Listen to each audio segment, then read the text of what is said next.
大家好，我是小丽，今天来分享一款非常好吃的司康面包，用到的食材和做法都非常简单，口感酥软又香甜。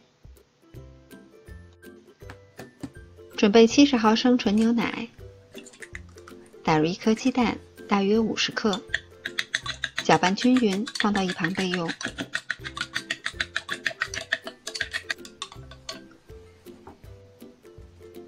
在大碗中准备200克的低筋面粉，加入5克泡打粉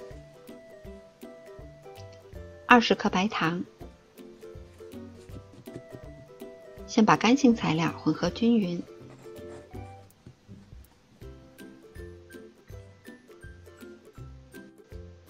再加入45克常温软化的黄油。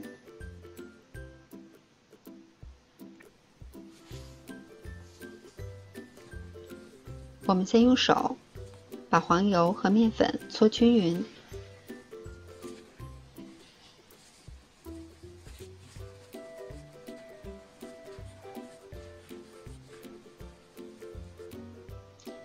像这样的状态就可以了。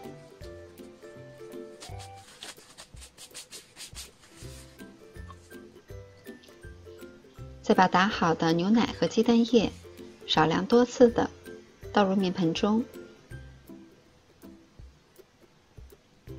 可以边添加边搅拌，先调成大面絮。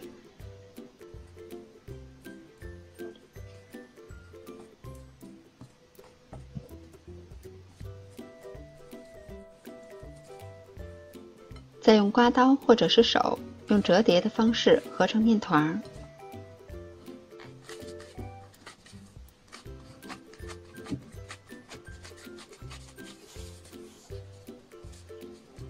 这个时候再加入40克已经切好的蔓越莓碎，把材料混合均匀。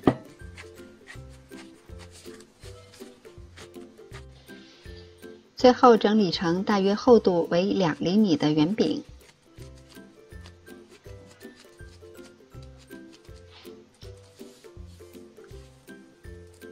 用保鲜膜把它包好，放到冰箱中冷藏30分钟。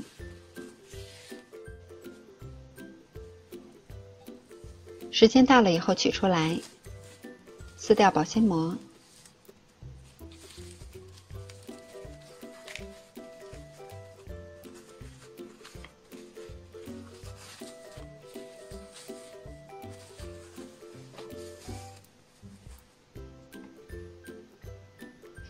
再用刀分成6份儿。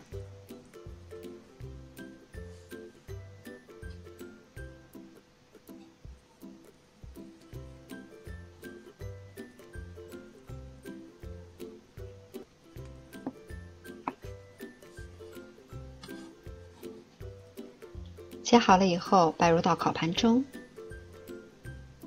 在碗中打入1颗鸡蛋，加入1勺纯牛奶，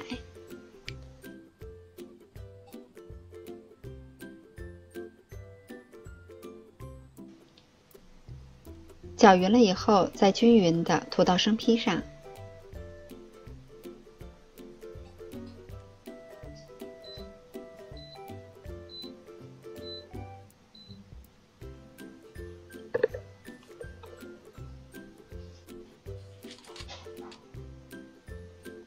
烤箱开上下火180度，提前预热，把烤盘放在中间的位置烤20分钟。因为烤箱之间是有差异的，所以最后几分钟我们要看好火，避免颜色烤得过重。烤至司康鼓起，颜色金黄就可以出炉了。出炉以后再放到晾架上边自然放凉，就可以装盘上桌了。司康是一种英式的快速面包，它的用料和手法都比较简单，轻轻松松就可以上手。它吃上去的口感呢，有浓浓的奶香味儿，外皮是比较酥脆的，里边又非常的松软。我们可以任意的在里边添加一些你喜欢的坚果或者是水果，都是非常好吃的。喜欢的朋友也动手做起来吧。我是小丽，感谢您的收看，明天见。